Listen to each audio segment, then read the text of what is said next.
Bonjour à tous, bienvenue dans Les Experts. Alors comme à chaque fois, on va passer l'actualité de la semaine en revue. Alors cette semaine, on va parler de sécurité automobile, on va parler de taxi et on ne parlera pas de Coupe du Monde, ou en tout cas très peu. Pour analyser et commenter tout cela, deux invités politiques et quatre experts. Tout d'abord, Aurore Pénois, chantre du localisme via le site vivreici.be. Bonjour. Bonjour. Christophe Ginisti, qui aide les cancres à améliorer leur communication. Bonjour. Bonjour. Anne Pochet, qui visite les antres des gens de goût sur son site Bazar Magazine. Et Karim Fadoul, qui pour l'RTBF fait la chasse aux chancres à Bruxelles.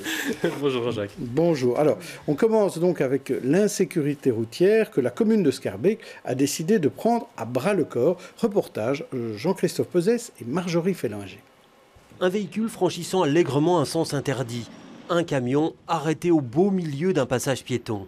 Deux infractions parmi beaucoup d'autres commises sur le territoire de Schaerbeek et pas assez sanctionnées, selon un collectif qui lutte contre l'insécurité routière. On a pu comparer les chiffres en termes de contrôle à Schaerbeek avec des chiffres d'autres communes et on constate qu'il y a vraiment beaucoup moins de contrôle à Schaerbeek. On a des effectifs, on le sait, qui sont beaucoup trop restreints à Schaerbeek. Ça doit changer. Muscler la répression, c'est l'un des axes du plan communal de sécurité routière.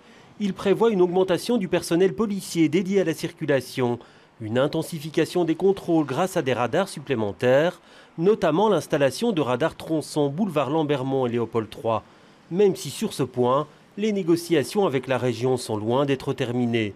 L'objectif est également de mettre en zone 30 99,5% des voiries communales dès septembre 2018. On va devoir effectivement non seulement adapter la signalisation horizontale, mais on va également prévoir la signalisation sur les voiries, des pochoirs qui seront présents dans les voiries pour que les gens se rendent compte qu'ils sont dans zone 30, pour leur rappeler que c'est la norme. Il y aura des panneaux d'information également. Il y a toute une campagne d'information qui va être lancée. Un plan qui va dans la bonne direction selon le collectif, mais qui n'est pas assez ambitieux. Certains axes dangereux, y compris l'avenue Rogier où nous nous trouvons actuellement, n'est pas repris dans le plan de zone 30 et il n'y a aucun aménagement qui est prévu pour cet axe. Il y a eu 2 accidents ici dans les 2 dernières semaines, ce qui démontre bien que cet axe est dangereux, il faut en faire quelque chose. Et il compte bien continuer à mettre la pression pour faire de la sécurité routière un enjeu des prochaines élections.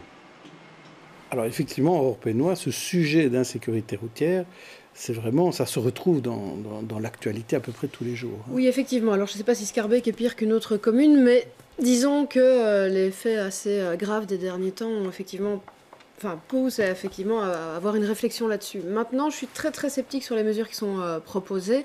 Alors, la première qui je trouve complètement stupide, de passer plus de 99% des voiries communales à 30 km/h, alors que en fait, quand c'était déjà à 50, les gens avaient du mal à respecter la limitation. Donc je pense qu'en fait, le souci, c'est pas en baissant la limite et en faisant payer tout le monde, c'est peut-être en suivant et en expliquant et en réexpliquant peut-être le code de la route, parce que finalement, ce sont toujours les mêmes types de voitures qui font ces infractions. On a l'impression qu'elles ne sont pas suivies. Alors c'est une bonne chose peut-être qui renforce le personnel pour justement... ponctionner de l'argent auprès de ces gens qui ne respectent pas la circulation. Mais les radars, en fait, à part peut-être un côté financier, j'ai un peu du mal à voir où est la prévention et l'explication. Voilà. Christophe Ginisti. Alors moi j'ai une idée pour eux, c'est peut-être de favoriser les zones 0. Après les zones 30, c'est les zones dans lesquelles on ne roule pas du tout. Et comme ça, il y aura beaucoup moins, vous verrez, il y aura beaucoup moins d'accidents de circulation. Plus sérieusement, je pense qu'on est là dans un dispositif, avec ces 10 mesures, qui est un dispositif essentiellement répressif. Et que, comme le disait Aurore, il y a très peu d'éducation, il y a très peu de sensibilisation, etc. Alors que c'est du vivre ensemble, la conduite, la manière avec laquelle on se comporte sur les routes, et que, mis à part, au-delà de l'amélioration des infrastructures, qui est aussi un point extrêmement important à aborder, c'est pas que la répression, et on sait que la répression ne fonctionne pas, en tout cas a des effets extrêmement limités. Anne Pochet.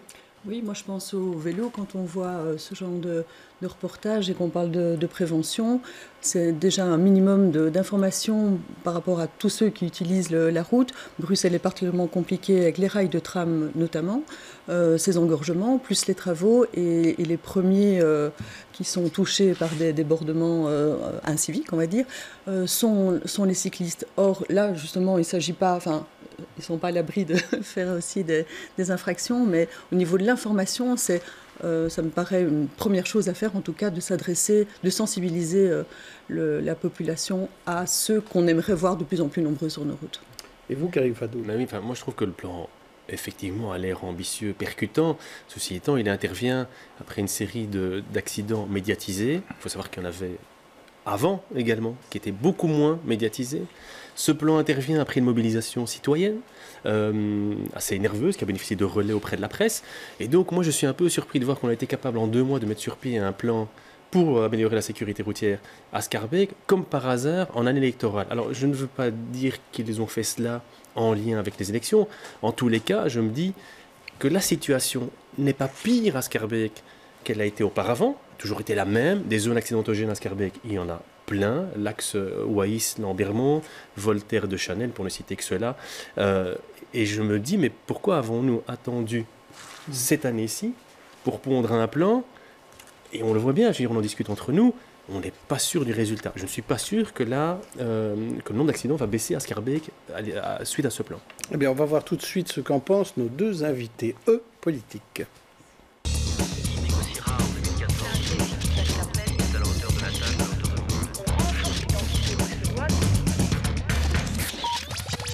Alors nous avons Françoise Dupuis, conseillère communale PS à Uccle, l'ex-ministre, ex-présidente du Parlement bruxellois, et Sophie Roni, présidente de Défi Périphérie, qui est assistante parlementaire. Alors, toutes les deux, on va tout de suite vous mettre dans le bain et vous demander de réagir par rapport à cette situation de sécurité ou d'insécurité routière. Françoise Dupuis, c'est pas nouveau qu'on connaisse ces situations-là. Est-ce qu'on va enfin arriver à des situations quand même où les piétons ou les cyclistes auront moins à craindre de se retrouver sur une rue ou sur un trottoir? Remarquez que je comprends que les Schaerbeckois s'énervent un tout petit peu parce que le boulevard Ayers, c'est tout ça, c'est quand même lourd pour eux. Donc, ils sont dans une situation particulière. Moi, je me dis que oui, il faut faire quelque chose pour régler ces problèmes, mais ce serait plutôt de l'ordre du préventif lourd, c'est-à-dire diminuer le nombre de voitures. Et donc, comme on travaille essentiellement avec un nombre de navetteurs incroyable, et qu'on a dit 150 000 fois qu'il fallait couvrir les courtes distances différemment, moi, vous savez, je me présente plus d'élections, donc je vais avoir la liberté de dire que, si on travaillait sur les voitures de société, on aurait déjà moins de problèmes. Parce qu'il y a trop de voitures de société, trop de gens qui sont obligés, littéralement, ou se sont obligés. C'est pas parce que vous ne vous présentez plus, vous pouvez le dire, parce que au PS, tout le monde le dit. Moi, je le dis, oui, enfin, bon, je ne sais pas très bien. Chez Défi aussi. Bien, voilà. je le dis. Vous êtes déjà d'accord là? Je le dis. Deuxième chose, problème que je connais quand même un peu, des pistes cyclables sécurisées. Peut-être qu'en effet, si on a moins de voitures, on pourrait rétrécir la largeur des voiries pour les voitures et faire des vraies pistes cyclables sécurisées bidirectionnelles ou un truc comme ça. Et alors, bon, j'étais frappé par le bus électrique, là, qui est plus petit. Vous savez, la ligne de la Stib, il est plus petit. Si on faisait des petits bus, ce serait plus sympa. L'autre jour, j'étais coincé derrière 4 bus de Lane. Ils sont pas pleins, les bus de Lane. Donc, aussi une mesure accessoire qu'on pourrait recommander aux uns et aux autres, c'est que l'abonnement Stib, on puisse monter dans les bus de Lane. On répartirait un peu les gens et on ferait quelque chose pour les transports en commun. Bref, les voitures de société, les pistes cyclables, les petits bus, les transports en commun. Ouais. Voilà le programme que Françoise Dupuis ne présentera pas, parce qu'effectivement, elle ne se présente plus aux élections, mais voilà, en tout cas, ses propositions. Et vous, Sophie Roni? Mais j'entends bien le message qui est lancé par vos experts et par Madame Dupuis en matière de prévention. C'est certain que la prévention, c'est quelque chose qui est essentiel. Mais il faut aussi remettre les choses dans leur contexte. Dans quel contexte ce plan a été proposé? Ces derniers mois, on a observé sur la commune de Schaerbeek de très nombreux accidents, des accidents particulièrement graves. Et ces accidents, ils étaient dus forcément à la présence des voitures, mais surtout à des comportements qui sont particulièrement violents, qui sont irresponsables. Et donc, il faut donner une réponse à ces comportements parce que ces accidents ont causé un très vif émoi dans la population et ce vif émoi, il fallait y répondre. Alors cette réponse, elle a consisté pour la commune de Schaerbeek à élaborer effectivement un plan qui consiste en des mesures supplémentaires par rapport à ce qui existe déjà. Donc j'entends qu'effectivement, ce plan débarque, c'est vrai, à 3 mois des élections, mais il faut bien savoir que ce plan, il a été élaboré pendant de très nombreux mois, en concertation avec les services communaux, mais également avec les riverains, avec les habitants. Et je pense que c'est vraiment ça la force de ce plan, dans le sens où les habitants ont participé à l'élaboration de ce plan. Il répondra aux attentes des habitants. Et je pense que c'est ça aussi la démocratie locale. Ce n'est pas un principe comme ça qu'on balance à tout bout de champ et qui n'a rien de concret. Au contraire, on peut voir qu'en matière de mobilité, comme dans d'autres matières, on peut arriver à quelque chose en concertant justement les premiers concernés, à savoir les habitants. On pourrait concerter pour les chantiers, par exemple. Pour le chantier Rayères, on pourrait un peu mieux concerter. Bien sûr, oui. Mais c'est bon, peut-être une idée à proposer. proposer. On sait qu'il y a la commune qui est concernée, mais aussi la région. Ça, c'est la ZAN institutionnelle sur laquelle on en parlera tout à l'heure, tout à fait. Christophe Ginisti. Il y a un mot pour qualifier le fait de prendre des décisions par rapport à une émotion qui est légitime à travers des accidents. Ça s'appelle l'émocratie. L'émocratie, c'est en fait le pouvoir par l'émotion. Il y a quelque chose qui se passe, donc le pouvoir politique s'empresse de prendre des mesures.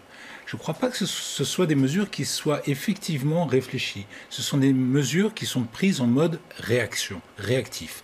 On réagit à quelque chose parce qu'un fait se déroule, ça suscite une émotion légitime, encore une fois, dans l'opinion publique, et le politique se dit « je ne peux pas laisser passer ça, il faut que je me saisisse de ça en prenant une mesure ». Ça s'appelle de l'émocratie et c'est en général à très court terme. La seule mesure réfléchie, c'est la zone 30, parce que ça fait plusieurs mois qu'on en discute à Scarbeck. Le reste m'a l'air un peu, effectivement, pas assez profond. Enfin, je trouve que c'est pas assez réfléchi.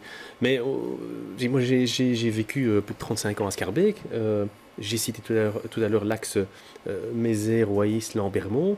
Il y a des radars fixes pour que les automobilistes ne dépassent pas le 50 à l'heure. Allez-y, vous allez voir que tout le monde dépasse le 50 à l'heure sur cet axe-là, qui est un véritable auto. Pas toujours. Et même, on est moins souvent flashé. Et donc vous passez entre les mains du filet et il y a des accidents, il y en a souvent sur cet axe. C'est vrai, mais si vous roulez plus que du 30 à l'heure avenue Rogier, c'est un hélicoptère, parce que... C'est vrai que c'est difficile. Sérieux. Donc, c'est pour ça que moi je viens toujours avec le nombre de voitures. Il n'y a rien à faire, il y a le problème de la saturation qui a encore augmenté à cause des multiples travaux, etc. Et que les gens dans les quartiers résidentiels souhaitent qu'on ne fasse pas plus que du 30 à l'heure. C'est encore légitime, je veux dire. Le problème, c'est des axes. Quand vous avez commencé votre carrière politique, est-ce que vous trouvez qu'on était moins réactif aux demandes des gens ? Ou est-ce que les demandes des gens arrivaient moins vite ? Est-ce qu'il y a eu une différence Oui, il y a beaucoup de différences. Moi, j'ai commencé ma carrière il y a quand même un bon bout de temps. Donc, allez, il ne faut pas le cacher. Oui, je pense que le rythme n'était pas le même. La médiatisation n'était pas la même non plus. Vous n'aviez pas la même pression. Et le poids de l'idéologie était beaucoup plus grand. Idéologie au sens noble du terme, c'est-à-dire que le dialogue prenait le pas sur un certain nombre de réactions, comme vous dites.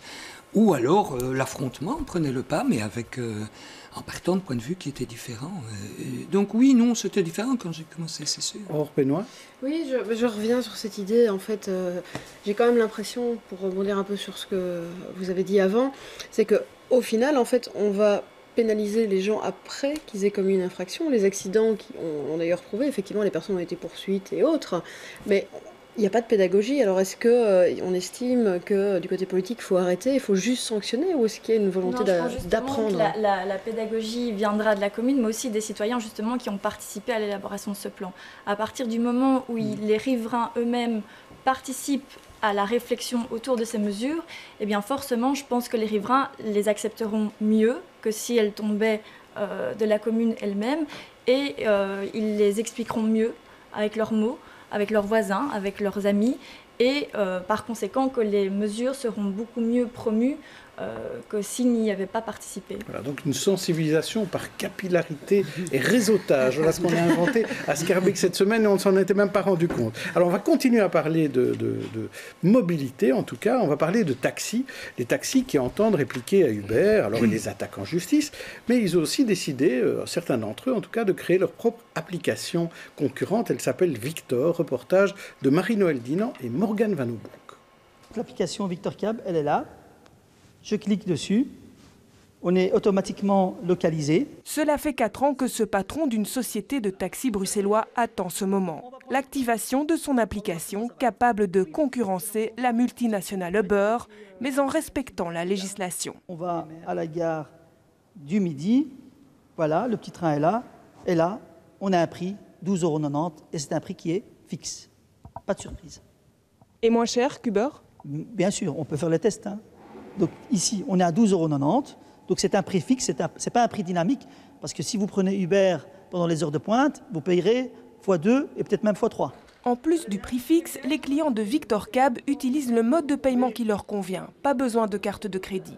Un nouvel outil qui pose question à ce chauffeur indépendant, tout en défendant les intérêts du secteur en tant que porte-parole de la Fédération belge des taxis. L'initiateur de Victor Cab réclame de l'argent sur chaque course. Pour lui, la démarche reste donc purement commerciale. Diminue à la source 15% sur le montant de la course qui, je rappelle, est forfaitaire. Donc déjà, il y a une perte au niveau, puisque forfait, c'est une sous-estimation du prix. Donc je ne sais pas comment on arrive à un salaire minimum. Actuellement, plus de 400 taximens ont décidé de s'affilier à Victor Cab. Mais pour juger de son succès, il faudra sans doute encore patienter quelques mois.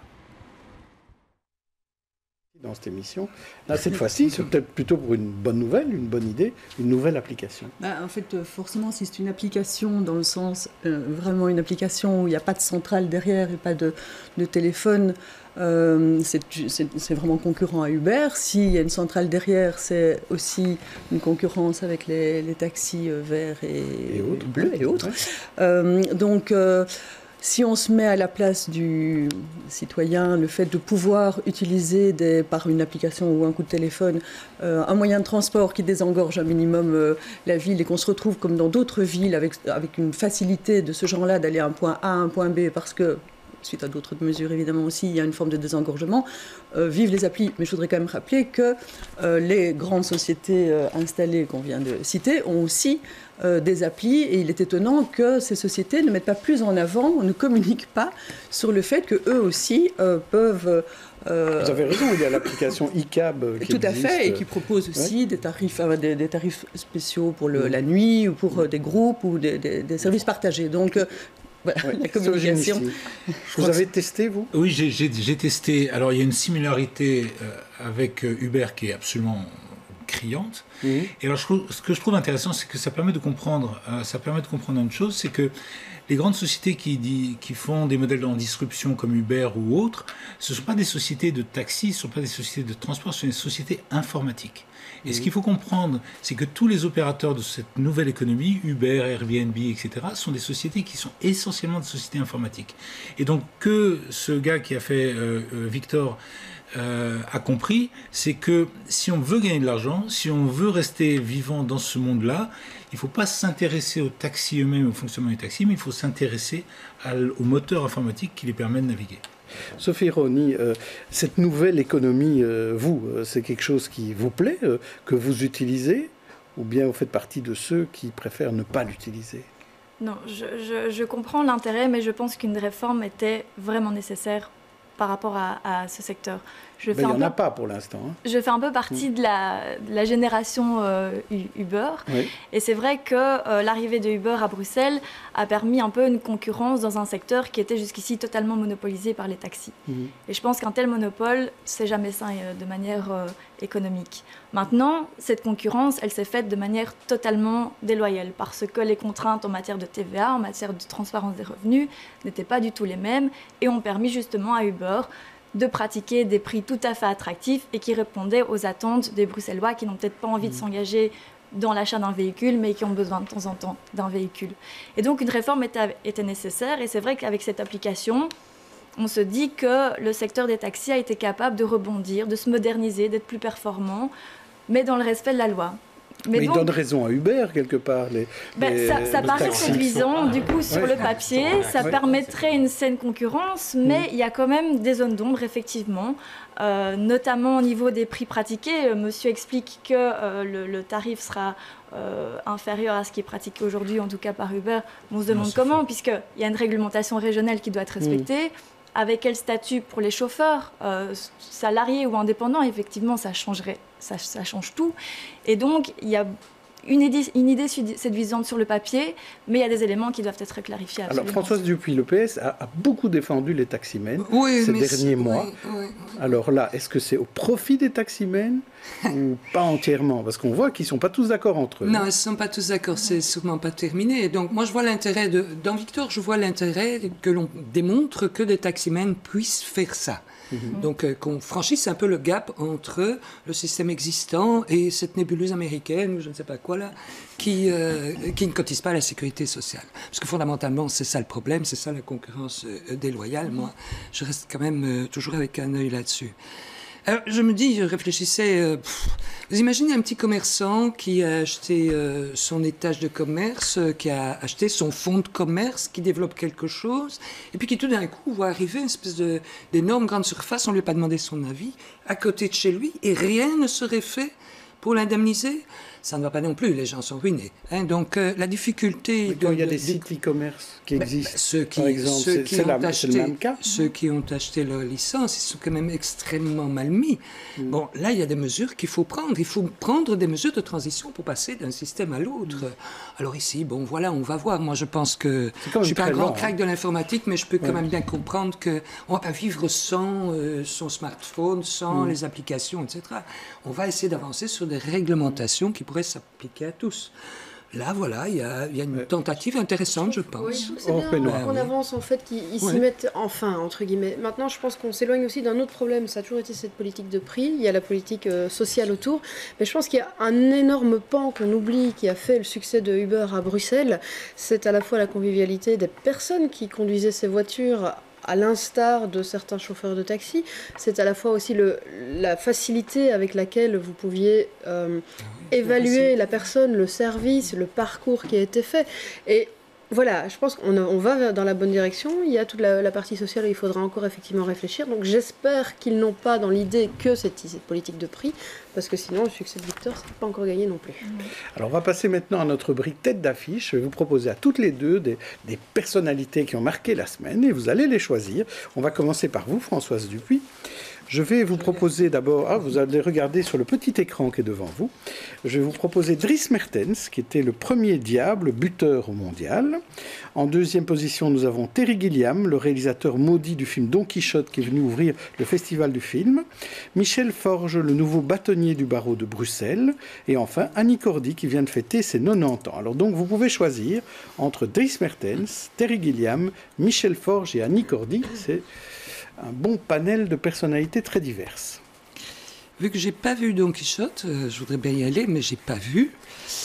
J'adore Annie Cordy, mais je vais quand même choisir Dries Mertens parce que là, non, allez, c'est du mouvement, c'est du mouvement, c'est du mouvement, c'est du mouvement et ça vaut la peine de suivre, quoi. Je prends Dries Mertens. Très bien. Alors vous, Sophie Rehauny, quel est votre choix? Je vous propose Eddy Merckx, qui a rehaussé de sa présence le Bruxelles Tour avant le Tour 2019 à Bruxelles. Imad Messoudi, le journaliste RTBF interpellé 2 heures à Stenokerzeel. Benoît Ludgen, le président du CDH qui a fêté les 1 an de son coup de poker. Ou alors Paul Grosjean qui a lancé l'appel de l'Amigo, le club Grand Place qui rassemble de célèbres ambassadeurs de la capitale. Alors, Eddy Merckx, Imad Messoudi, Benoît Ludgen ou Paul Grosjean, qui choisissez-vous? Tous des hommes, hein, pour 2 femmes que des hommes. Je pense que le président du CDH comprendra que je ne le choisisse pas. Non, je pense que voilà, au regard de la gravité de ce qui s'est passé, Imad Messoudi.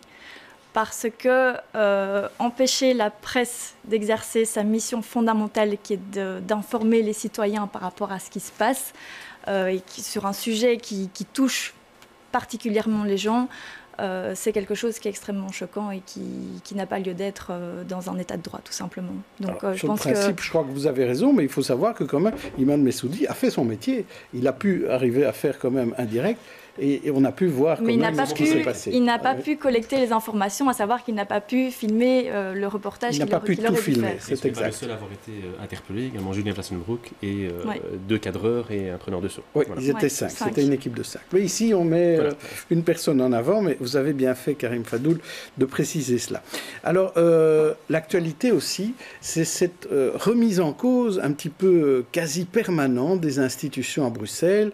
Il y en a trop, il n'y en a pas assez, elles sont trop verticales, trop horizontales, ça marche pas, je vous l'avais bien dit. Alors, exemple, cette semaine, le constat de la députée bruxelloise, mais aussi échevine du commerce à XL, l'AMR, Viviane Tettelbaum. Quand c'est une compétence régionale, il faut quand même bien savoir que les communes n'ont pas beaucoup de pouvoir. Hein. On n'a pas beaucoup de leviers pour imposer des choses à la région. On se bat pour avoir, par exemple, des compensations pour des commerces en chantier. Oui. Si le gouvernement dit non, alors que les commerces souffrent sur une artère autant que sur une autre, et qu'est-ce qu'on fait? Je ne peux pas, moi, toute seule, dire au ministre, ça ne va pas ce que vous faites. Je lui dis, mais ça n'a pas d'impact. Boulevard Général Jacques, les ministres Smet et Gauzois ont répondu, les commerçants là ne sont pas dans les conditions. Allez, ils auront 2 ans de travaux, ils ne sont pas dans les conditions. Oui, comment c'est possible? vous, les chefs du commerce. Donc voilà, et donc je me fâche. Et donc je me fâche. Mais ça ne sert à rien. Et je rencontre les commerçants. Et donc je dis, il faut aller voir le ministre. Moi, je vais voir le ministre. J'essaye de faire tout ce que je peux. À un moment donné, si le ministre dit, je ne veux pas débourser, tant pis pour eux. Voilà, je suis démunie et je trouve ça profondément injuste parce que moi, la souffrance des commerçantes et des commerçants, sincèrement, je la vis au quotidien. Les gens qui rentrent énervés ou en pleurs parce qu'ils ne savent plus survivre, c'est moi qui ai le contact avec eux, c'est pas les ministres. Alors Karim Fadoul, c'est étonnant parce que c'est une femme politique qui reconnaît qu'il y a des cas où elle ne peut rien faire. Oui, mais ça c'est le problème de la régionalisation, de la fédéralisation, de compétences qui redescendent ou qui remontent. Ça, c'est un vieux problème, parce que de temps en temps, j'ai l'impression qu'on teste des choses pour voir si ça fonctionne, et puis on se rend compte qu'à l'usage, ça ne fonctionne pas vraiment. Prenons par exemple la gestion des voiries communales, enfin des voiries quand elles sont communales ou quand elles sont régionales. Très souvent, les communes se plaignent de la mauvaise gestion, de le mauvais entretien, du balayage, par exemple, de l'entretien des voiries régionales qui traversent leur territoire. Et donc, la question est toujours de savoir, est-ce qu'on reprend la gestion de cette voirie, est-ce qu'on la laisse à la région? Et alors, on entend souvent des échevins de la propriété qui vous disent, moi, j'ai envoyé des dizaines de mails sur le mois pour me plaindre parce que les poubelles n'ont pas été ramassées, n'ont pas été collectées, les poubelles n'ont pas été vidangées, les rues n'ont pas été balayées. C'est un véritable problème. Je pense qu'il faudra, à un moment donné, faire le bilan de toutes ces matières que l'on a soit laissé aux communes, soit laissé aux régions, soit laissé aux communautés, soit laissé au fédéral, et voir finalement qu'est-ce qu'on peut rationaliser. Encore un exemple, les allocations familiales, qu'aujourd'hui on gère par nous-mêmes.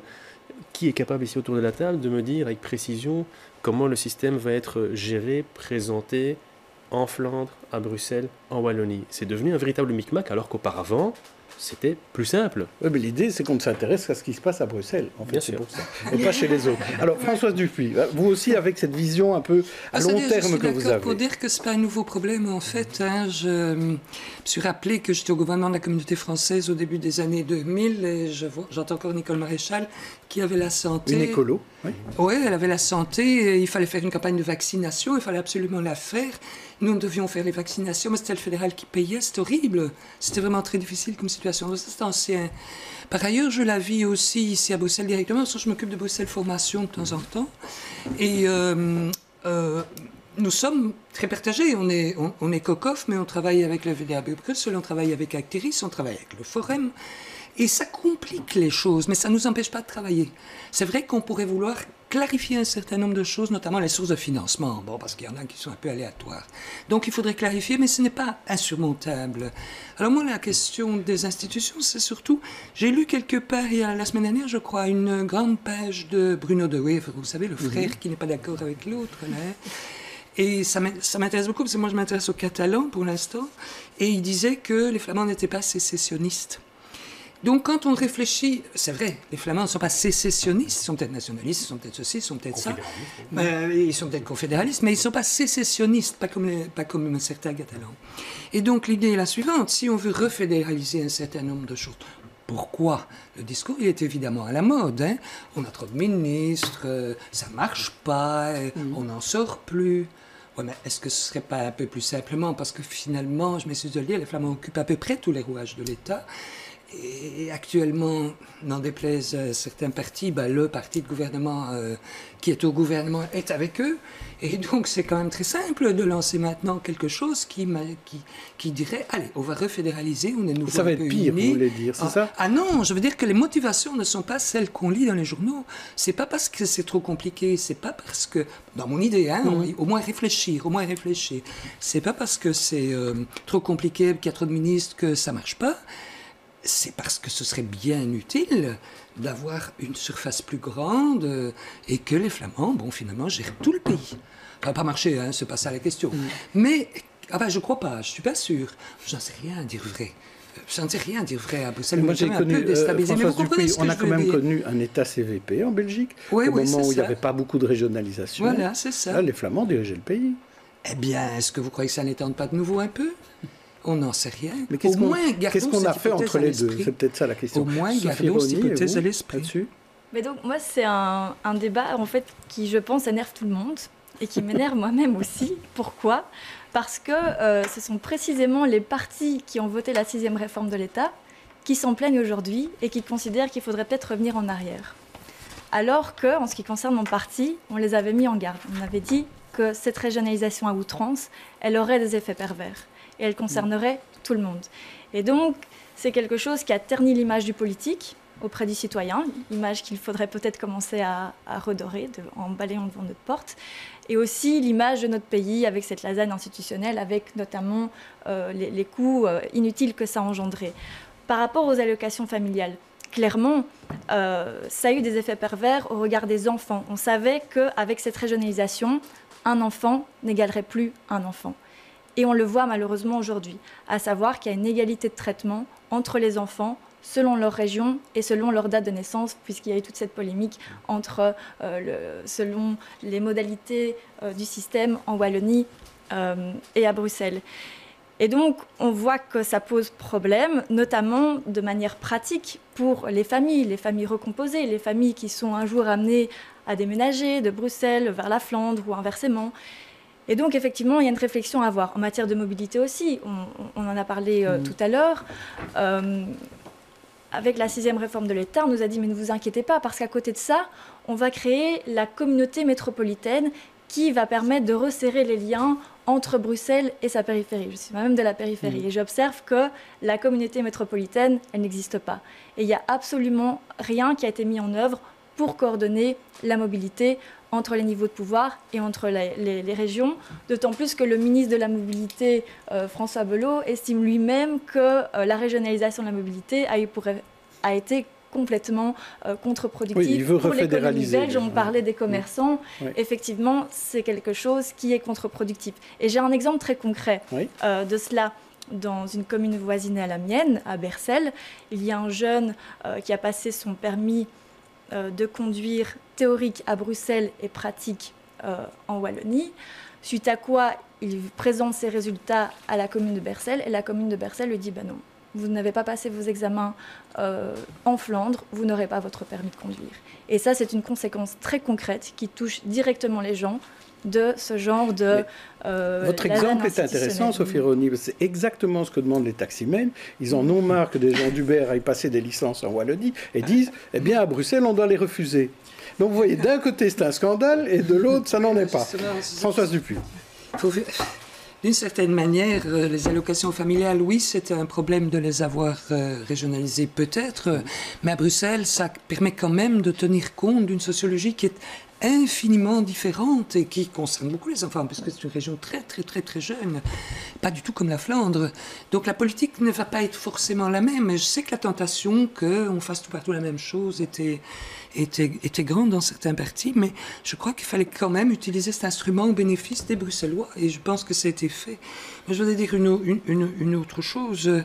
C'est sûr qu'en matière de mobilité, puisqu'on en discutait là tantôt, si la région flamande, vous allez dire, je reviens toujours avec la même chose, mais c'est des dossiers que je connais bien, si la région flamande autorisait les bus de la STIB et les transports de la STIB à sortir de nos frontières, comme on fait rentrer les bus de Lane chez nous, on respirait tous aussi un peu mieux. Je suis d'accord pour la région métropolitaine, ce serait mieux qu'on l'ait. Enfin, il ne faut pas rêver trop non plus. Mais déjà, si on avait des choses comme ça, on peut les négocier. Hein, c'est quand même pas le bout du monde. Hein, oui, c'est vrai qu'on a accepté que Tech et de Lane soient dans Bruxelles. Tech et de Lane sont dans Bruxelles. Mais Steve ne peut pas sortir. Je le sais bien, on l'a demandé. C'est vous qui avez mal négocié ça, François. Pas du tout, il n'en voulait absolument pas. Mais demandez au patron de la STIB, il s'arrachait les cheveux. Il n'en voulait absolument pas. Et il y avait même un certain nombre de mandataires flamands au Parlement bruxellois qui relayaient ces attitudes et donc la situation était bloquée. Alors que c'est le bon sens même. C'est même pas préjugé de l'organisation institutionnelle. C'est juste l'utilisation du territoire. Donc oui, il y a des choses qui peuvent changer, mais il y a des choses qui sont bonnes aussi. Et je maintiens que le régime d'allocation familiale tel qu'on nous l'a décrit à Bruxelles n'est quand même pas si mal. Oui, donc il y a une exception, Karim Fadou. Oui, il y a un tram aussi qui ira très certainement. Oui, ce sera... Et il y a un métro qui va jusqu'à Crénem aussi. Effectivement, quelques exceptions. Christophe Mais c'est Ginisti. quelques exceptions. Oui. Quelques exceptions. C'est pas général, je suis d'accord. Ça pourrait être plus opérationnel. Christophe Ginisti. Non, je crois que ce qu'il faut retenir de ce débat très intéressant, mais en même temps cornélien, c'est que finalement la séparation des pouvoirs crée des sociétés ou des structures qui n'en ont pas, tout simplement. Et que... Merci. Très bien, alors ça nous amène à passer... Pour l'essentiel, M. Deleuil, il y a un débat très intéressant, c'est pourquoi est-ce qu'on n'était pas tous devenus bilingues en 1932 Mais moi, je crois que c'était en 2000 qu'on devait devenir. En 1932, là, c'est quelques générations avant. Hein. Donc voilà, on avait aussi, je pense, pris ses rêves pour les réalités à ce moment-là. Donc il faut faire attention. La politique a quand même ses règles. Je pense qu'il faut, poser des idées, il faut avoir des balises, il faut essayer d'avancer. Mais il y a des choses qu'on ne peut pas rêver, quoi. Donc on ne peut pas rêver de On va tout rêver. Ah, moi j'aimerais bien. Sophie Roniveau, vous êtes à Rode-Saint-Genès, vous êtes bilingue. On doit être pragmatique, mais par rapport, pour revenir à la mobilité justement, à défaut de cette communauté métropolitaine, on a par exemple proposé l'extension de la zone MTB bruxelloise, donc métro, Tratrambus. C'est sûr. Emmanuel Debock l'a porté au Parlement bruxellois et l'ensemble des partis, francophones comme néerlandophones, a considéré que c'était une bonne idée de l'étendre aux gares de la proche périphérie, puisque ça permet de correspondre à la réalité socio-économique des personnes qui se rendent à Bruxelles pour travailler ou pour... Et pour ça, il faut... qui permet de monter dans pour ça, il faut que les régions se parlent et travaillent entre elles. Absolument. Alors, on va parler d'autre chose à présent. On va parler aussi, dans l'actualité, évidemment, cette semaine, il y avait les prisons, par exemple. Les syndicalistes des prisons ne veulent pas du service minimum tel qu'il est organisé, prévu par le ministre de la Justice, Koen Geens. Et donc, dans les prisons, c'est porte close jusque lundi.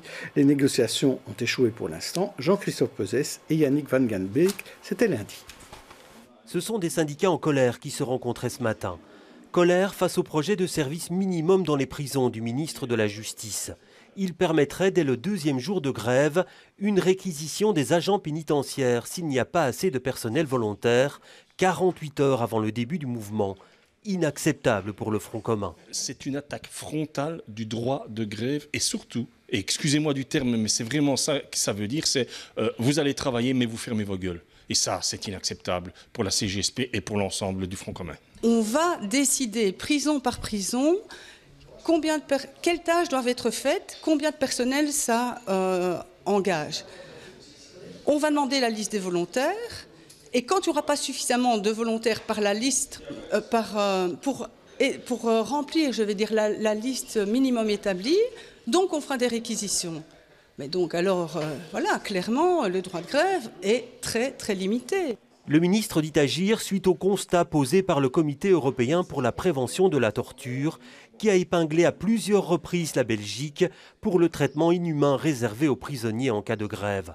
Une justification qui ne tient pas la route selon les syndicats. Quand on se targue de prendre comme référence le CPT, donc le Comité de prévention contre la torture, en disant c'est eux qui le demandent, c'est l'Europe qui le demande, ok, moi j'entends bien. Mais alors je dis à Koen Geens, attendez, et les autres rapports du CPT, la vétusté des bâtiments, le manque de personnel, et donc que fait le ministre? Les syndicats socialistes et chrétiens annoncent donc une grève dès mardi matin. Le syndicat libre de la fonction publique, par contre, ne couvrira pas ses affiliés et donne la priorité à la négociation. Alors Christophe Ginisti, une grève plutôt bien suivie dans les prisons. Oui, mais c'est un sujet qui est très énervant parce qu'on met beaucoup de choses dedans et on ne dit pas aux gens vraiment ce qui se passe. La raison du service minimum, c'est quelque chose qui est imposé, demandé par le Conseil européen. Le Conseil européen, c'est l'organisation supranationale qui existe depuis 1949, qui s'occupe des droits de l'homme. Donc ce n'est pas un projet du ministère de la Justice, c'est un projet du Conseil européen qui a demandé à tous les États membres, il y a plus de 40 États qui sont membres du Conseil européen, de mettre en place les mesures pour que le respect des droits de l'homme, et notamment qui s'applique également aux prisons, puisse passer par l'organisation d'un service minimum. Donc c'est pas du tout... J'ai vu beaucoup de gens qui comparaient le service minimum de la STIB à le service minimum des prisons. C'est pas du tout le même sujet. On n'est pas dans le droit du travail, on est dans le droit de l'homme. Et je pense qu'il y a quelque chose là à prendre en compte compte qui est un problème qui dépasse simplement la seule gestion du droit du travail et du droit de grève. Et les droits de l'homme sont autrement un droit fondamental, à mon avis, qui mériterait d'être rappelé. Donc c'est pour ça que ça m'agace, parce que je trouve que les gens placent le débat à un niveau qui n'est pas digne du vrai sujet. Mais ceci dit, il a raison sur la deuxième partie de l'interview. Il a raison de se dire, ah oui, ok, d'accord, on part là-dessus. Mais alors, qu'est-ce qu'il en est de la vétusté des bâtiments? Donc c'est une mauvaise excuse. Les droits des travailleurs face aux droits de l'homme. En fait, voilà, c'est ça. Mais c'est pas que ce problème-là. Il n'y a pas que le service minimum qui impacte les conditions d'insalubrité dans lesquelles se trouve. Alors, on va se tourner vers nos invités politiques, voir ce qu'ils en pensent. Sophie Rehauny, pour commencer, peut-être. Oui. Et donc c'est un dossier que je suis au Parlement en commission justice, et notre position par rapport à ce dossier, quand bien même il est complexe, elle est claire. C'est que nous sommes pour un service minimum parce que c'est nécessaire. Et pour cela, on propose l'inscription dans la loi du droit de grève, parce qu'il découle jusqu'à présent de la jurisprudence, mais aussi de ses limites. Parce que si le droit de grève, c'est effectivement un droit fondamental, il n'en est pas pour autant absolu. Il peut être limité, et en particulier dans le milieu carcéral, où il y a des personnes qui sont en situation de totale dépendance vis-à-vis d'autres personnes qui sont les gardiens de prison. Et donc là, effectivement, ce service minimum, il se justifie encore plus au regard des recommandations du Conseil pour la prévention de la torture. Mais, comme l'a dit madame et comme l'a dit l'autre personne dans le reportage, cela présuppose que le ministre prenne également ses responsabilités par rapport aux autres choses que lui demande le Conseil de l'Europe, à savoir notamment répondre aux sous-effectifs chroniques dans les prisons du personnel. Actuellement, il y a plus ou moins 6500 gardiens de prison pour plus de 10 000 détenus, ce qui est largement insuffisant. Et donc il y a une surpopulation aussi carcérale qui est véritablement problématique et qui nécessite des réponses. Au niveau de la formation aussi des agents pénitentiaires, on leur demande de plus en plus de choses. On leur demande aujourd'hui de détecter qui serait en train de se radicaliser, mais on ne leur donne pas les moyens pour ce faire. Et donc, il y a toute une série d'exigences qui leur sont demandées, mais il faut pouvoir aussi leur donner les moyens. Je pense que c'est dans l'intérêt des gardiens de prison, des détenus, parce qu'ils ne peuvent plus se retrouver dans des situations où ils ne peuvent pas prendre des douches pendant plusieurs jours, ils ne peuvent pas avoir de contact avec leur famille, mais c'est aussi dans l'intérêt de la société en général. D'accord avec ça, Françoise Dupuis, service minimum, mais plus de moyens pour les gardiens de prison. C'est un débat difficile, on ne peut pas opposer les droits fondamentaux les uns aux autres. Ça, c'est quand même un problème en soi. C'est une discussion difficile. Je vous ai dit que j'étais à Bruxelles Formation, il y a plusieurs années, nous avons déjà eu un problème puisqu'on nous a empêchés de continuer à faire ce que nous faisions avec des associations, faire de la formation des détenus. C'est un droit qu'ils ont aussi, parce qu'on parle de la formation des gardiens, mais avant de pouvoir se retrouver dans la société après, ou de ne pas être trop tenté par la radicalisation, on peut le voir comme ça. Bon, alors, je me rappelle que j'ai encore la lettre ici, j'ai écrit au ministre Gaines en disant que s'il voulait qu'on se radicalise dans les prisons, il y a 3 ans, c'est 3 ans et demi. Il voulait qu'on se radicalise dans les prisons, il suffisait de continuer comme ça. Il m'a gentiment répondu qu'il allait essayer d'arranger ça. Et c'est vrai que 2 ans après, nous avons pu de nouveau rentrer. Mais donc voilà, moi je pense que les prisons ne vont pas bien du tout. C'est pas à cause des gardiens, c'est à cause du fait qu'il n'y en a pas assez, c'est à cause du fait qu'on n'a pas investi. Et donc, je ne vois pas qu'en plus, on les réquisitionne, qu'en plus, on leur impose quelque chose qui est très, très, très humiliant. Les réquisitions, la déclaration, si j'ai bien compris, des semaines et des semaines à l'avance de ce qu'on va aller en grève. Enfin, mais qu'est-ce qu'on fait pour les prisonniers, alors ? Ah mais écoutez, ça c'est vraiment de la responsabilité du gouvernement qui doit investir dans les prisons, que les gardiens et les prisonniers se retrouvent mieux, mais les rapports internationaux, ils sont clairs sur la situation des prisonniers. Elle n'est pas bonne, tout indépendamment du nouveau programme de réquisition. Donc ça, je crois qu'il faut quand même toujours remonter à la source. Mais la critique est, quand il y a grève, qu'est-ce qu'on fait ? Ce sont aujourd'hui les policiers qui doivent s'en occuper. Normalement, si vous essayez des situations, pourquoi je parle d'il y a 3 ans ? Parce que ça dure. On les a empilés, les rapports internationaux d'Amnesty, etc. On sait que nos prisonniers ne sont pas bien traités. C'est clair, il y a quelque chose qui ne va pas du tout, les bâtiments ne sont pas bons. Donc pourquoi est-ce que le gouvernement n'agit pas ? Je peux vous assurer qu'il y aurait un peu moins de grève. Enfin, oui, un peu plus de financement. Soyons un peu basiques, soyons un peu basiques. Non, mais on doit essayer ça quand même. Entre le ministre et les il y aurait une certaine confiance pour la négociation. Plus apte à discuter et arriver à une solution concertée. Christophe Génissi ? Est-ce que vous êtes convaincu? Non, je ne suis pas convaincu parce qu'effectivement, et vous l'avez fait remarquer à nos invités, que fait-on des prisonniers? Et on est un peu dans le débat de tout à l'heure sur la séparation des pouvoirs, en disant, ben non, ça c'est le ministère de machin qui doit faire ça, c'est le ministère d'autre. Enfin, bon, oui, c'est la police. Oui, mais le problème, c'est qu'on va chercher la police. Donc, eux non plus, ils ne sont pas contents. Bien évidemment, c'est que les prisons ne sont pas dans un bon état. Bien évidemment que les organisations internationales le dénoncent, et il n'y a pas qu'en Belgique. Très loin de là. La France est dans une situation aussi assez mauvaise, avec une surpopulation croissante et chronique. Mais à un moment donné, il y a un problème qui est un problème fondamental lié au respect de ces droits de l'homme. Et je pense que c'est une question qui devrait quand même arriver sur le haut de la pile et qu'on devrait en parler. Moi, je pense qu'il y a une forme d'hypocrisie à dire « Ah non, on n'est pas contre le droit de grève, mais on va réquisitionner. » Parce que si on réquisitionne 10% des effectifs, ça ne sert quand même à rien. Vous avez lu, comme moi, tout ce qu'on met dans les journaux sur le nombre de gardiens qu'il faut pour accompagner le nombre de prisonniers à la douche. Donc voilà. Et si on réquisitionne tout le monde, il n'y a plus de droit de grève. Alors que ce débat soit clair, que le gouvernement dise clairement qu'il est contre les grèves et peut-être contre les syndicats. Mais si on veut essayer le système à la Thatcher, casse-cou, hein? Eh bien, on va en profiter pour passer à notre dernier sujet, où je crois que le gouvernement fédéral ne s'en sortira pas beaucoup mieux. En fait, c'était à la veille de la journée des réfugiés, pendant la semaine. Un transmigrant, une triste histoire, a perdu la vie alors qu'il s'était dissimulé dans un bus qui se rendait vers Calais. C'était à Bruxelles. Reportage Martin Collier et Manon Hugui. Il s'est accroché à l'essieu arrière de l'un de ces bus que le jeune migrant a tenté de rejoindre l'Angleterre. Quelques minutes après le départ gare du Nord, c'est le drame.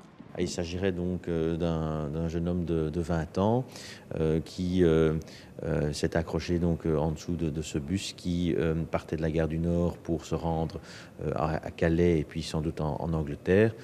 Donc je dirais que c'est un cas comme on en a déjà connu précédemment. Une mort qui vient s'ajouter à celle d'un mineur soudanais en juillet dernier. Pour les chauffeurs, la situation est insoutenable. Il cache dans le soute, à côté du bagage. C'est pour ça, oui, il demande des questions chez nous et en même temps, il a un autre collègue, il cache ici, au-dessus dans le bagage, et il se cache à côté. On ne voit pas direct ça. Et c'est pour ça qu'on va à Calais dans la douane et là-bas, il contrôlait bien. Ça, c'est une solution. On peut ne pas voir qu'il s'accroche en dessous et pourtant on en est quand même conscient parce qu'on est le chauffeur et qu'on attend de démarrer. Mais je n'ai pas envie que ça m'arrive.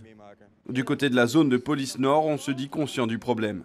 Les heures de départ des bus, on essaye de passer, si ces patrouilles ne sont pas envoyées sur d'autres interventions urgentes, on essaye de faire en sorte que les patrouilles passent à ces moments-là afin de sécuriser l'espace public. Mais c'est vrai qu'une présence policière souvent va refroidir peut-être les plus téméraires. Une présence policière limitée autour des bus, pas de contrôle donc dans les soutes et sous les véhicules. Cela reste de la responsabilité des compagnies. Aurore Pénois. Oui, c'est sidérant parce que comme le reportage le disait, c'est pas le premier, ce sera malheureusement probablement pas le dernier. Il n'y a toujours pas de solution globale, il n'y a toujours rien. On repousse la responsabilité sur les compagnies de bus, il faut envoyer des patrouilles. Il faudrait peut-être trouver une solution un petit peu plus globale pour Bruxelles. J'ai l'impression qu'on arrive à la fin de la saison ici des experts. Je me souviens être venue en janvier. En septembre, en octobre, en novembre, chaque mois, le problème est le même. Chaque mois, on se dit « Ah oui, c'est quand même scandaleux ce qui se passe au parc Maximilien. » Rien ne se passe, donc effectivement, rien ne se passe. Rien. Et probablement, c'est l'an prochain. Peut-être que la prochaine fois, j'inviterai aussi peut-être l'ambassadeur de Grande-Bretagne pour voir quand est-ce qu'ils vont ouvrir les frontières. Oui, exactement. Parce que ça permettrait aussi peut-être que les gens ne soient plus obligés de se cacher. Qui peuvent peut-être aussi à un moment discuter et avancer. Il faut qu'on avance, quoi. Ça fait des années qu'on reste en stand-by. Françoise Dupuis. Moi, je trouve que ce cas-ci, c'est la misère absolue, parce que voilà un jeune homme qui n'a même pas, qui est expulsé, qui n'a même pas les moyens. Il veut s'en aller, il refuse pas de s'en aller, mais il n'a même pas les moyens. Il faut qu'il s'accroche à un bus et qu'il y trouve la mort. Ça, c'est vraiment la misère absolue. Je ne sais pas s'il ne se passe rien. Je ne suis pas tout à fait d'accord avec ça. Bon, c'est vrai qu'on en parle beaucoup, mais la prise de conscience du public est quand même extrêmement importante. Et la dualisation de l'opinion concernant cette question est extrêmement dangereuse, mais moi, ça clarifie un certain nombre de choses. avec ce qui se passe. Je m'intéresse aux Catalans, le président catalan, ça c'est pas sympa, hein, parce qu'il n'y a pas que les immigrés, il y a aussi les Espagnols qui sont des sous-hommes pour lui. Hein, donc c'est des discours qui deviennent difficiles, c'est des discours qui deviennent très très difficiles. On n'a pas intérêt à oublier son histoire. Donc je crois que ça bouge parce que les gens bougent. Allez, le mouvement, la plateforme d'accueil, c'est quand même des gens, des milliers de personnes, moi j'en connais énormément. Vous en avez tous dans votre entourage, vous ne savez même pas qu'ils le font. Hein. Donc les gens se sont mis à ça, c'est un changement de paradigme intéressant. Et en même temps, vous avez notre Trump de service, là, qui n'en rate vraiment pas une, quoi. Hein. Donc il serait temps de lui dire un peu, je vous ai lu ce matin dans la Libre Belgique, il serait temps de dire à M. Trump qu'on n'est pas d'accord avec lui, hein. On ne lui tape pas dans le dos. Hein. Okay, bon. Sophie Rhône. Oui, effectivement, comme vous l'avez dit, malheureusement, ce drame qui s'est déroulé, ce n'est pas un cas isolé. Les personnes l'ont expliqué, c'est quelque chose qui est devenu fréquent. Et c'est devenu fréquent, pourquoi ? Notamment parce que le secrétaire d'État à l'Asile et l'immigration, notre Trump, comme vous le dites si bien, justement, à côté de ses propos chocs et de ses propos même fascisants, je n'ai pas peur de le dire, il trompe l'opinion publique en faisant croire qu'en faisant délivrer des ordres de quitter le territoire, il va régler le problème de transmigrants. Alors que c'est tout à fait faux. Ces personnes, comme Madame l'a dit, ils veulent rejoindre l'Angleterre. Et ils sont prêts à tout pour ça, quitte à risquer leur vie. Et donc, clairement, il y a quelque chose qui doit être fait à ce niveau-là. Tant la région bruxelloise que la commune de Schaerbeek, puisque la gare du Nord est quand même concernée au premier chef, ont appelé plusieurs fois le gouvernement fédéral à prendre ses responsabilités, et notamment en mettant en place un centre d'accueil et de prise en charge, d'orientation des migrants et transmigrants. Mais ça ne permettra pas davantage d'aller en Angleterre. Non, mais en attendant, je pense que ça leur permettra peut-être de vivre dans des conditions décentes, de se soustraire aussi aux passeurs, parce qu'on parle beaucoup de la lutte contre la traite des êtres humains, mais en attendant, il n'y a absolument rien qui est fait. Ça permettrait aussi aux forces de l'ordre de se concentrer sur leur mission première, plutôt que de contrôler à tout va des migrants. C'est pas le boulot d'un policier, je pense, la mission première d'un policier. Et donc, à défaut, effectivement, on se trouve face à des drames humains comme on l'a connu et comme on le connaîtra. Je ne l'espère pas, mais je pense encore. Et donc, pour éviter ça, il faut que chacun prenne ses responsabilités. Le bourgmestre de Schaerbeek essaie de trouver une solution. Il doit le faire justement en concertation avec d'autres niveaux de pouvoir, mais il a quand même pris les devants, contrairement au secrétaire d'État à l'Asile et l'immigration, en disant, mais voilà, à mon propre niveau, qu'est-ce que je peux faire ? Eh bien, je vais concerter les sociétés de cars internationaux, je vais les mettre autour de la table et je vais leur proposer de mettre à leur disposition des espaces précis, sécurisés, où ils pourraient justement s'occuper des personnes qui veulent utiliser ces cars, mais en échange, qu'ils mettent à disposition une personne qui contrôlerait ces espaces. Je pense que c'est ce genre de solution pragmatique à court terme qui pourrait être intéressante. Vous croyez que ça va les empêcher de monter dans le bus pour aller à Calais ? Non, mais à côté de ça, effectivement, il y a le problème de la migration et de la prise en charge des demandeurs d'asile, puisqu'il ne veut pas demander l'asile en Belgique, on le sait. Karim Fadoul. Oui, parce qu'en fait, d'une manière générale, le gouvernement fédéral explique mener une politique migratoire ferme et humaine. Depuis 3 ans, ceci étant, on constate que cette politique produit des effets inhumains, des drames humains. Il y a la petite Maouda, il y a ce drame cette semaine, il y en avait eu un auparavant. Je ne me rappellerai pas ce qui s'est passé au parc Maximilien en 2015 et après. À un moment donné, je pense que le gouvernement va devoir se dire, bon, est-ce qu'on est sur la bonne voie pour pouvoir gérer cette problématique, tout simplement.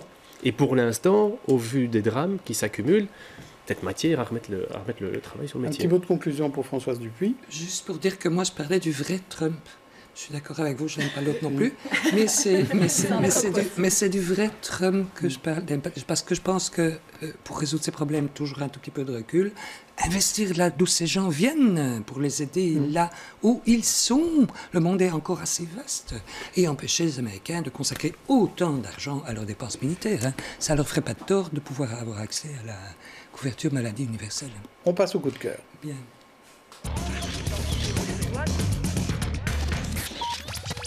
Et on commence avec Aurore et sa carte. Et oui, puisque si vous prenez l'émission à 12h30, vous êtes peut-être en train d'ouvrir les premières canettes, puisque le match arrive. Alors, je vous propose une carte interactive pour aller voir le match de foot. Les matchs de foot près de chez vous, des écrans géants, l'occasion de le faire peut-être entre amis. Donc voilà, rendez-vous sur vivreici.be. Très bien. Alors vous, Christophe Ginisti, vous n'allez pas regarder du sport, vous allez en faire, ce qui est quand même pas mal, ça. Oui, alors c'est l'Urban Trail qui a lieu demain dimanche à Bruxelles. Et en fait, c'est une course ou une marche, parce qu'il y a la possibilité de le faire en courant ou de le faire en marchant. Vous allez marcher, vous? Non, courir. de 7 ou de 11 kilomètres. Oui. Et alors, l'originalité de ces courses, c'est qu'elles traversent des bâtiments, elles ne sont pas qu'en extérieur, et elles traversent des bâtiments symboliques, historiques, et c'est une manière absolument fabuleuse de découvrir une ville. C'est très ludique, c'est très exceptionnel.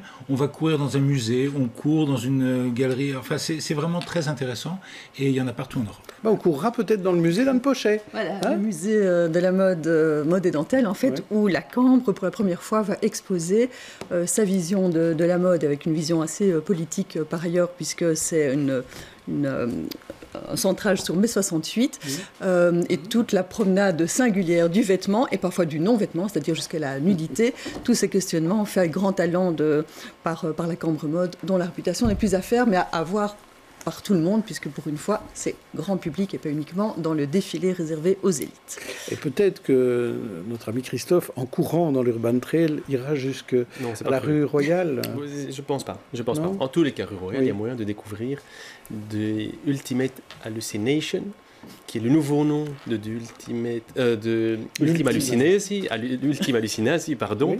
Donc c'était un bâtiment Art Nouveau, un des nombreux bâtiments Art Nouveau que nous avons sur Bruxelles, classé, réalisé par l'architecte Paul Hamès en 1904.